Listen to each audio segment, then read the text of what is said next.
না মানে আমি ঠিক বুঝলাম না, এলাকার মেয়েদের কি খেয়ে দিয়ে কোনো কাজ নেই? হ্যাঁ, আমাকে রাস্তায় দেখলে বিচার দিতে থাকে, বাড়ির গেটের সামনে লাইন ধরে দাঁড়িয়ে থাকে, জানালায় ঢিল ছুঁড়ে, আর আমাকে বাইরে দেখলে কি বলে ডাকে জানো?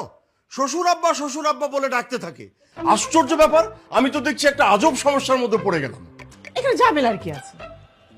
আমার ছেলে লাখে একটা, ওকে দেখে মেয়েরা তো প্রেমে পড়তেই পারে। আর মেয়েরা যখন প্রেমে পড়ে আমার কি মনে হয় জানো, আমি একটা ডায়মন্ড ছেলে জন্ম দিয়েছি। হ্যাঁ, তোমার তো ভালো লাগবেই। তোমাকে তো আর বাইরে যেতে হয় না, বাইরে আমাকে যেতে হয়, 10 জনের সঙ্গে মিশতে হয়, কথা বলতে হয়, কাজকর্ম করতে হয়। আমাকে দেখলে সবাই তোমার ছেলের নামে কমপ্লেন করতে থাকে।